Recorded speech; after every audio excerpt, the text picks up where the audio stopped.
20 साल हो गए रायपुर में रहते हुए, लेकिन आज तक मैं उत्सव नहीं देखा हूँ, राज्य उत्सव। ये पहली बार आया हूँ।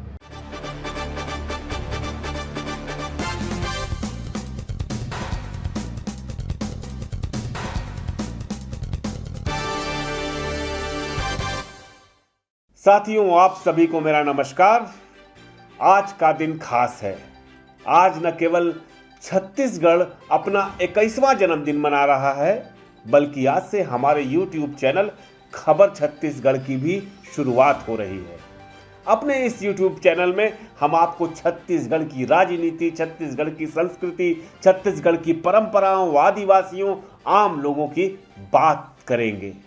आप सबसे मेरा विनम्र अनुरोध है कि हमारे YouTube चैनल को लाइक करें, सब्सक्राइब करें, अपने दोस्तों को भी दिखाएं। आज चूंकि स्थापना दिवस भी है छत्तीसगढ़ का, इसलिए बात सिर्फ और सिर्फ छत्तीसगढ़ की होगी।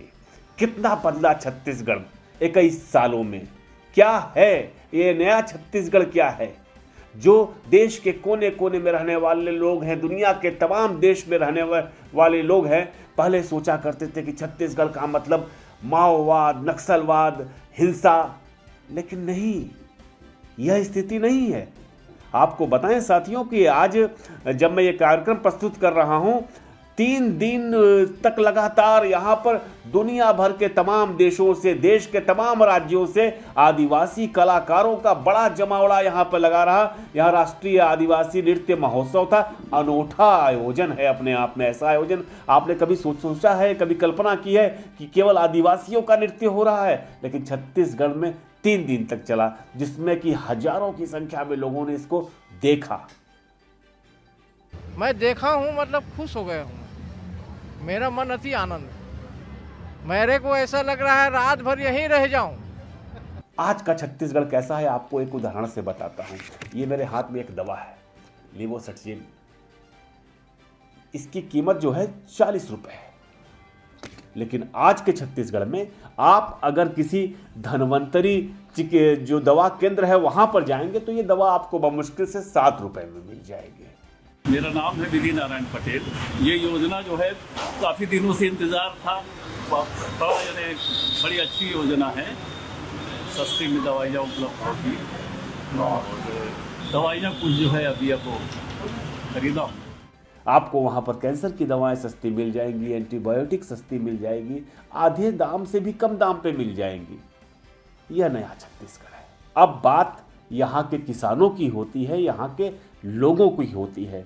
आप आश्चर्य करेंगे इस बात को जान करके कि देश का पहला राज्य है जहाँ पर भूमिहीन जो कृषक मजदूर हैं, जिनकी बात कोई नहीं करता, खेतिहर मजदूर। सोचिए, इतने लंबे समय से किसानों का आंदोलन चल रहा है, लगभग 11 महीने दिल्ली की सीमा पर बीतने को आए हैं।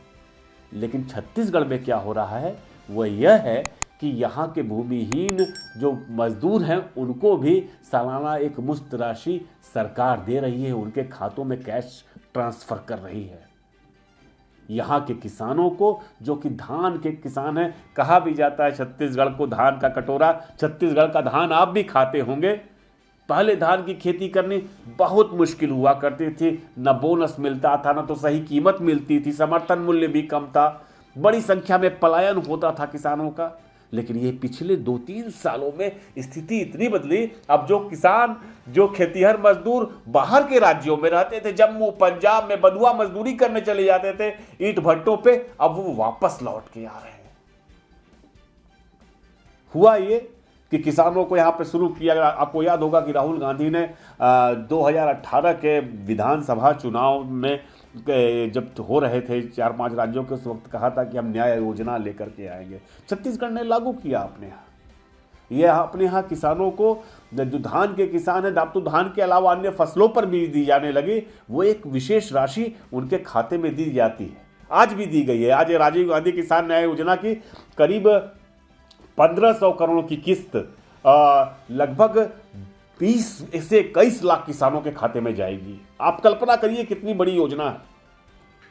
इसी तरह से भूमिहीन जो खेतिहर मजदूर हैं, जिनके बारे में कभी कोई नहीं सोचता, कहीं कोई कहानी, कोई अखबार कोई नहीं लिखता, कोई टेलीविजन चैनल पे नहीं दिखाई देता, उनको भी उनके खाते में पैसे जा रहे हैं। जो सबसे अपने आप में खुशी देने वाली बात है कि छत्तीसगढ़ ने गोबर जो होती है, गाय का गोबर, उसको भी उत्पादक माना, उसकी भी खरीदी शुरू की है। देश का एकमात्र राज्य ऐसा है जो 2 रुपये किलो गोबर भी खरीदता है। और उससे फ़ायदा ये हुआ कि आपको, मैं तो उत्तर प्रदेश लोकसभा चुनाव के दौरान जब मैं गया था, बड़ा आश्चर्य करता था। पूरे समूचे पश्चिमी उत्तर प्रदेश, पूर्वी उत्तर प्रदेश में सड़कों पर बड़ी संख्या में गाय, लोगों के खेतों में गाय, किसान एकदम बेहाल थे। लेकिन छत्तीसगढ़ में ऐसा नहीं है। समय के साथ साथ आपको जो बड़ी संख्या में, हजारों की संख्या में गोठान बनाए गए, आपको वहां पर गाय दिखाई देंगी, सड़कों पर भी दिखाई देंगी, लेकिन संख्या बहुत कम है पहले से। ऐसा नहीं है कि जो पूर्व की सरकार थी, 15 साल तक यहाँ पर भाजपा ने राज किया।